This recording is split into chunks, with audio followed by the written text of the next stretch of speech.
13 мая ў сярэдняй школе нумар 11 адбылося ўрачыстае адкрыццё 19-х майскіх віткаўскіх чытанняў шляхам служэння дзецям. Сёлетняе свята кнігі прысвечана 115-й гадавіне з дня нараджэння класіка беларускай дзіцячай літаратуры нашага земляка Васіля Віткі Цімаха Васильевича Крысько. Тэатралізаваная імпрэза пазнаёміла гледачоў з рознымі этапамі жыцця знакамітага пісьменніка. Прывітальны адрас да ўдзельнікаў літаратурнага форуму ад старшыні слуцкага райвыканкама зачытала начальник отдела культуры Алена Камоцкая.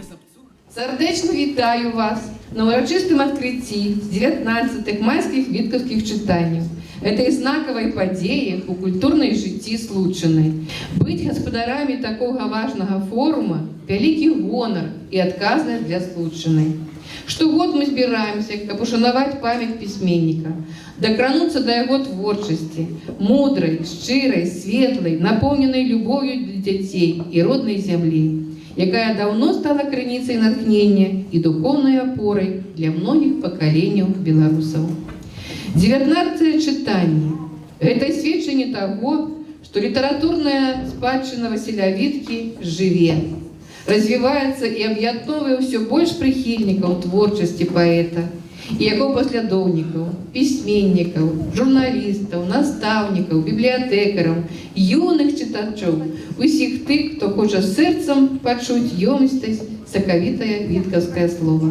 Ганаровыя госці свята – беларускія пісьменнікі, лаўрэаты літаратурнай прэміі часопіса «Вясёлка» імя Васіля Віткі, Уладзімір Ліпскі і Анастасія Радзікевіч. Уладзімір Ліпскі падзяліўся ўспамінамі, як упершыню прынёс свае творы ў «Вясёлку». Сидят три аксакалы. Василь Витка,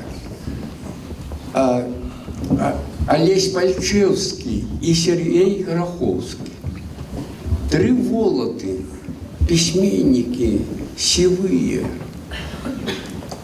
Ну, что ты принес, Володя? Я взял, поклал ему на стол Василя Витки свои первые такие дитячие оповедания про Ригорку, хлопчика Ригорку.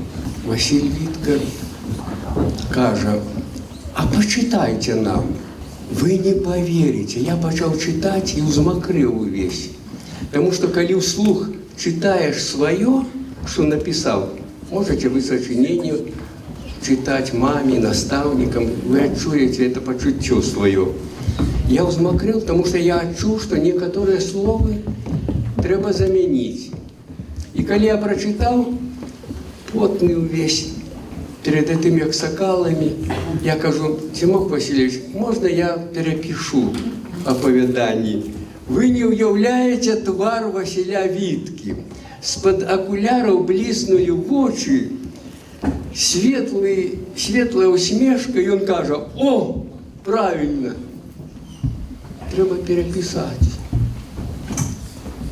И это был урок Василя Витки. Как вы до слез полюбили Беларусь, землю нашу. Вот чему учит «Вясёлка». И как вы умели ценить своих батьков, а у них в образе батьковщину нашу, Беларусь нашу. Вот такие простенькие задачи стоять перед нашим великим часописом «Вясёлка». На свяце прысутнічаў пляменнік Васіля Віткі Васілій Тимофеевич Долбік. У рамках майскіх віткаўскіх чытанняў падрыхтаваны розныя мерапрыемствы для наведвальнікаў бібліятэк раёна. Творчыя сустрэчы з беларускімі пісьменнікамі, квесты, гульні, тэатралізаваныя замалёўкі і іншае.